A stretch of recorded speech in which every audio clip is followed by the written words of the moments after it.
দীর্ঘ 17 বছর পর কারাগার থেকে মুক্তি পেলেন 10 ট্রাক অস্ত্র চোরাচালান মামলা সহ বেশ কয়েকটি মামলায় সাজাপ্রাপ্ত বিএনপি নেতা সাবেক স্বরাষ্ট্র প্রতিমন্ত্রী লুৎফুজ্জামান বাবর। বৃহস্পতিবার দুপুরে কেরানীগঞ্জ কেন্দ্রীয় কারাগার থেকে ছাদখোলা গাড়িতে বেরিয়ে আসেন তিনি। এ সময় নেতাকে স্বাগত জানান আগে থেকে অপেক্ষায় থাকা কর্মী সমর্থকরা। জেলগেটের বেষ্টনী পেরিয়ে তার গাড়ি ঘিরে ফেলেন তারা। আল্লাহর বহুত দয়া যে আমরা এখন মুক্তি লাভ করতেছি এবং আমরা যেন সবাই ভালো থাকি। ওনার এই মুক্তির আগমনকে স্বাগতম জানানোর জন্য আমাদের এই লাখো লাখো মানুষের দল। বিএনপি নেতা বাবরের মুক্তির খবরে এদিন সকাল থেকেই কারাগারের মূল ফটকের সামনে জড়ো হন হাজারো নেতাকর্মী। স্লোগানে মাতিয়ে রাখেন পুরো এলাকা।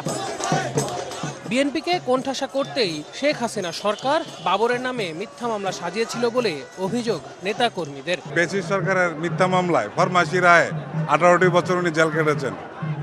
আজকে তিনি সুবিচার পেয়েছেন। এই নির্যাতনের উল্টা বিচার এই বেসিস সরকার শেখ হাসিনার এই বাংলার মাটিতে তাকেও কারাগারে যেতে হবে। স্বৈরাচারী সরকার, বুট চুর সরকার, কম্বল চুর সরকার, ওই সরকার বিনা দোষে বাবর ভাইকে 17টি বছর কারাগারে রেখেছে। মুক্তির পর গাড়ি বহর নিয়ে বাবর রওনা করেন সাবেক রাষ্ট্রপতি জিয়াউর রহমানের মাজারের উদ্দেশ্যে।